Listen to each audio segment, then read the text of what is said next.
নমস্কার বন্ধুরা, প্রথমে একটি ছবি দেখেন, তারপরে ভিডিও আগে বাড়াবো। ছবিতে দেখছেন আমেরিকার রাষ্ট্রপতি জো বাইডেন বাংলাদেশের অন্তরিম সরকারের প্রধান উপদেষ্টা ডক্টর মোহাম্মদ ইউনূসের গলা জড়িয়ে দাঁড়িয়ে আছেন এবং দুজনেই খুবই খোশ মেজাজে আছেন। আর এই ছবি বা বলতে পারেন আমেরিকা ও বাংলাদেশের এই বন্ধুত্ব দেখে বাংলাদেশিরা একেবারে খুশিতে আত্মহারা। তারা এটাই ভেবে বসে আছে বাংলাদেশের এই দুঃসময়ে দেশকে বাঁচাতে এসেছেন নোবেলজয়ী ডক্টর মোহাম্মদ ইউনূস। সত্যি কি বাংলাদেশকে বাঁচাতে এসেছেন নাকি আমেরিকার কাছে বেচে দিয়ে এসেছেন, এই বিষয়টির উপরেই আজকের এই ভিডিও। সঙ্গে এটাও বলবো বাংলাদেশকে টার্গেট করার পিছনে আমেরিকার কি কারণ। এই ভিডিওতে সবকিছুই তথ্য সহকারে বোঝাবো, তাই অনুরোধ রইল মনোযোগ সহকারে পুরো ভিডিও দেখবেন। তো বন্ধুরা চলেন শুরু করি। পুরো বিষয়টা বোঝার জন্য বাংলাদেশের জন্মের ইতিহাস জানাটা খুবই জরুরি। পূর্ব পাকিস্তান আজকের বাংলাদেশে পরিণত হয়েছে, এটা আমেরিকার জন্য একটা ঐতিহাসিক ব্যর্থতা। ভারত যখন বাংলাদেশের ভিতর পাকিস্তানিদের মারছিল, তখন রাগে ক্ষোভে আমেরিকা ভারতের উপর হামলা করতে ভারত মহাসাগরে ঢুকেছিল। কিন্তু আমেরিকার সামনে ভারতকে বাঁচাতে যখন রাশিয়া চলে আসে, তখন বাধ্য হয়ে আমেরিকা পিছনে ফিরে যায়।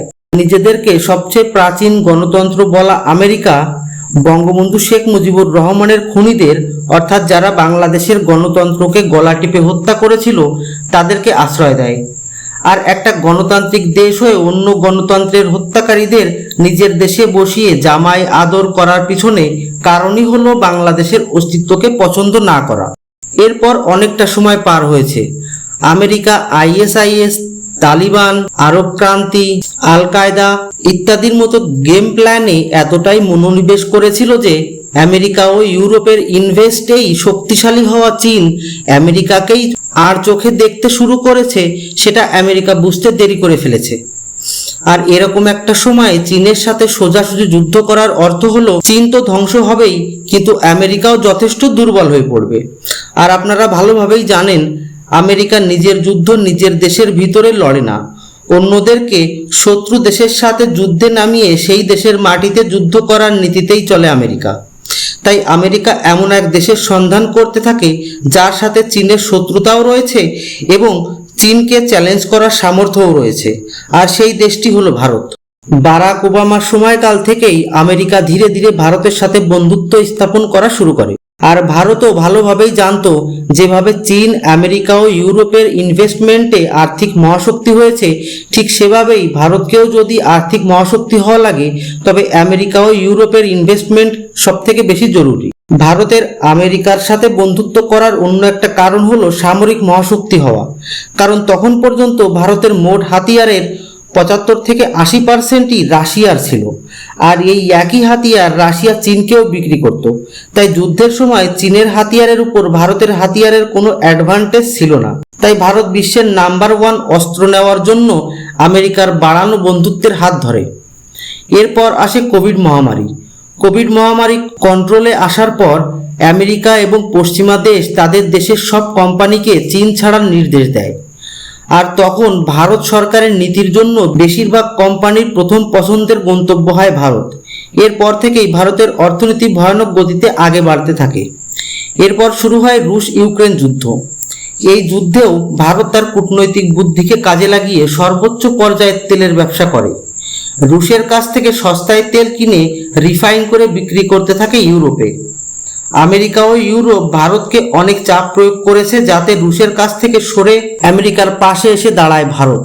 কিন্তু ভারতের কূটনীতিতে এবং উচিত জবাবে আমেরিকার ইগো হার্ট হয়।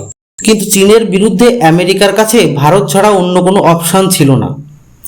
আমেরিকার মনে ভারতকে নিয়ে পাকিস্তানের মতো চিন্তাভাবনা ছিল। পাকিস্তানকে ডলার দিয়ে নাচাতে নাচাতে অভ্যস্ত হয়ে গেছিল আমেরিকা। ভেবেছিল ভারতও পাকিস্তানের মতো ডলার পেলেই নাচা শুরু করবে। কিন্তু ভারতের বর্তমান সরকার আমেরিকাকে বুঝিয়ে দিয়েছে যে ভারত আমেরিকার কাছে গ্রাহক হয়ে যায়, পাকিস্তানের মতো ভিখারি হয়ে নয়। অর্থ নাও আর অস্ত্র দাও, জ্ঞান দেওয়ার কোনো দরকার নেই। আর তোমরা অস্ত্র না দিলে অন্য দেশের কাছ থেকে কিনবো, যেমন ফ্রান্স। ভারতের বর্তমান সরকারের এই চোখে চোখ রেখে কথা বলা পছন্দ হয়নি আমেরিকার। তাই তো আমেরিকা চাইতো ভারতে এমন একটা সরকার আসুক যে দুর্বল হবে, যাকে চাপ দিয়ে প্রয়োজনের সময় চীনের সাথে যুদ্ধ করানো যায়। আর এই কারণেই আমেরিকা ভারতের ভিতর খালিস্তানি মুভমেন্ট, কৃষক আন্দোলন, শাহিনবাগ, জর্জ সোরোসের মাধ্যমে আদানিকে টার্গেট করে পিএম মোদির ছবি খারাপ করা ইত্যাদি কাজে লেগেছিল, যা সবই শেষটায় ব্যর্থ হয়েছে। তাই তো আমেরিকার এমন একটি জায়গার দরকার ছিল যেখান থেকে সে সহজেই দুইটি কাজ করতে পারে। প্রথমটা চীনের উপর নজর রাখা, দ্বিতীয়টা ভারতের ভিতর ইনফ্লুয়েন্স বাড়িয়ে ভারত সরকারকে দুর্বল করা। আপনারা অনেকে হয়তো প্রশ্ন করতে পারেন, ভারতকে যদি দুর্বল করে তাহলে চীনের সাথে যুদ্ধে ভারতকে কিভাবে কাজে লাগাবে? তো আপনাদের বলি, যুদ্ধ ভারত সরকার লড়বে না, লড়বে ভারতের সেনাবাহিনী। ভারত সরকার শুধু হুকুম দেবে, আর আমেরিকা চায় ভারত সরকার আমেরিকার হুকুমে কাজ করুক। যাই হোক, যখন আমেরিকার প্ল্যান এ কাজ করলো না, তখন অ্যাক্টিভ হলো প্ল্যান বি, অর্থাৎ বাংলাদেশ। ভারত এবং চীনের লাগাতার সামরিক ও আর্থিক শক্তি বৃদ্ধিতে বর্তমানে বৈশ্বিক পাওয়ার পশ্চিমাদের কাছ থেকে সরে আসছে এশিয়ায়। তাই তো এই পাওয়ারের কেন্দ্রবিন্দুতে থাকতে হলে এই অঞ্চলে আমেরিকার সামরিক ঘাঁটি থাকাটা খুবই জরুরি। আমেরিকা প্রথমে চেয়েছিল পাকিস্তানের সামরিক ঘাঁটি গড়তে। তাই তো ডোনাল্ড লুই নামের আমেরিকার এজেন্ট তৎকালীন পাকিস্তানের প্রধানমন্ত্রী ইমরান খানের সাথে দেখা করে সামরিক ঘাঁটির জন্য জমি চায়। ইমরান খান সোজাসুজি মানা করে দেয়, কিন্তু ইমরান খানের সবথেকে বড় ভুল ছিল মিডিয়াতে খোলাখুলি আমেরিকার এই প্রস্তাবকে ওপেন করে দেওয়া, যার ফলে আমেরিকার ক্ষোভের পরিণাম হলো ইমরান খানের জেল। পাকিস্তান থেকে মুখ কালা করে আমেরিকার এজেন্ট ডোনাল্ড লু যায় বাংলাদেশে। সেখানে শেখ হাসিনাকেও অফার দেয় যে যদি শেখ হাসিনা আমেরিকাকে সেন্ট মার্টিন দ্বীপ দেয় বেস বানানোর জন্য, তবে নির্দ্বিধায় সরকার চালাতে পারবে, না হলে সরকার বদলে ফেলা হবে। আর এই অফার শেখ হাসিনাও মানতে রাজি ছিলেন না, এবং তিনি এটা মিডিয়াতে বললেও আমেরিকা বা লু এর নাম না বলে শুধু বলেছিলেন একজন শ্বেত লোক। বাংলাদেশের জন্মের সময় থেকেই আওয়ামী লীগের সাথে ভালো সম্পর্ক ছিল না আমেরিকার, এটা আগেই বলেছি। শেখ হাসিনাকে চাপে ফেলার অনেক চেষ্টাই করেছে আমেরিকা।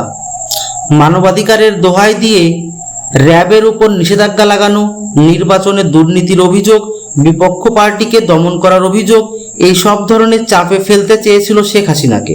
কিন্তু ভারত আমেরিকাকে বাংলাদেশের ব্যাপারে নাক গলাতে মানা করে। ভারতের সাথে বন্ধুত্ব বজায় রাখতে আমেরিকা ভারতের কথা গত নির্বাচনের সময় মেনে নিলেও তলে তলে নোংরা খেলা খেলতে শুরু করে। আমেরিকার এজেন্ট বাংলাদেশের বিরোধী দলের সাথে একের পর এক গোপন বৈঠক চালায় এবং আমেরিকার কথা মতো কাজ করার জন্য ফান্ডিং করে।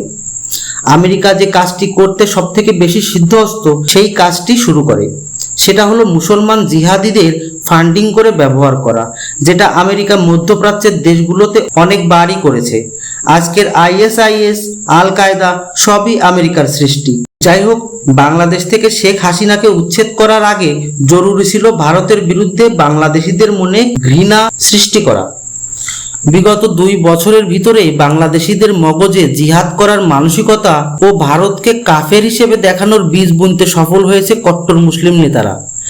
একটা প্রবাদ মনে পড়ল, হাতির দেখানোর দাঁত আলাদা আর খাওয়ার দাঁত আলাদা। কোটা আন্দোলনটা শুধু দেখানোর জন্য, ভিতরে ভিতরে আন্দোলন হচ্ছিল আমেরিকার ইশারায় হাসিনা সরকারকে উৎখাত করা। হাসিনা দেশ থেকে পালানোর পরপরই হঠাৎ করেই বাংলাদেশের সরকার প্রধান হতে দেশে ফেরে নোবেল বিজয়ী ডক্টর মোহাম্মদ ইউনূস। আর এই দিনটার জন্যই আমেরিকা ডক্টর ইউনূসকে তৈরি করে রেখেছিল, কারণ আমেরিকা যে প্ল্যানিং 20 বছর আগে করে রাখে, সারা বিশ্ব সেটা 20 বছর পরে বুঝতে পারে। ডক্টর মোহাম্মদ ইউনূস একজন অর্থনীতিবিদ, কিন্তু নোবেল পুরস্কার পেয়েছেন শান্তিতে। ডক্টর ইউনূসের গ্রামীণ ব্যাংকই সব থেকে বেশি ইন্টারেস্টের লোন দেওয়ার জন্য কুখ্যাত। বাংলাদেশের গরিব পরিবারগুলোকে লোন দিয়ে যখন লোনের টাকা ফেরত পায়নি, তখন তাদের গরু ছাগল পর্যন্ত খুলে নিয়ে গেছে ইউনূসের এই ব্যাংকের কর্মকর্তারা। এতেও পেট ভরেনি ইউনূসের।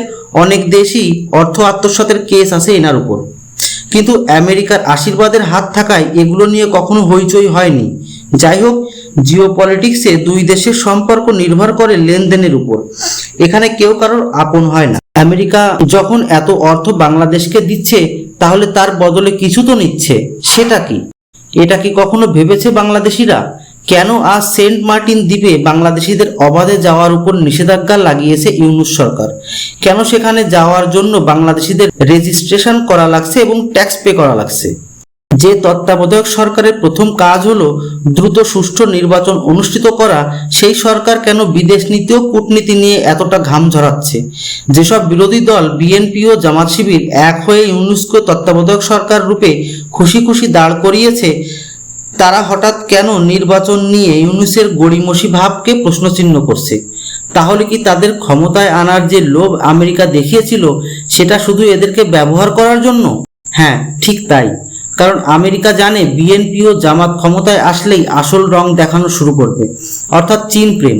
তাই তো আমেরিকা যতক্ষণ না পর্যন্ত এই সমস্যার একটা সমাধান বের না করবে, ততক্ষণ পর্যন্ত বাংলাদেশের ক্ষমতায় বসে থাকবেন আমেরিকার কাঠপুতুল ডক্টর মোহাম্মদ ইউনূস। তবে দেশ বিক্রিতে ইউনূসের কোনো হাত নেই, কারণ ইউনূস দেশে ফেরার আগেই বাংলাদেশিরা নিজেরাই আমেরিকি ডলারের সামনে নিজেদেরকে বিক্রি করে দিয়েছে। পুরো বাংলাদেশকে কিনে নেওয়ার পর শুধুমাত্র লোকলজ্জার জন্য আমেরিকা নিজের দেশের কোনো নাগরিককে বাংলাদেশের প্রধানমন্ত্রীর আসনে না বসিয়েছে তাদেরই আশীর্বাদ পুষ্ট এক পোষ্যকে। আর এই সেই ডক্টর মোহাম্মদ ইউনূস, যে কিনা আমেরিকার দালালি করায় সিদ্ধহস্ত হওয়ার জন্য আমেরিকা তাকে নোবেল পুরস্কার ও নিজেদের সর্বোচ্চ বেসামরিক পুরস্কারে ভূষিত করেছে অনেক আগেই।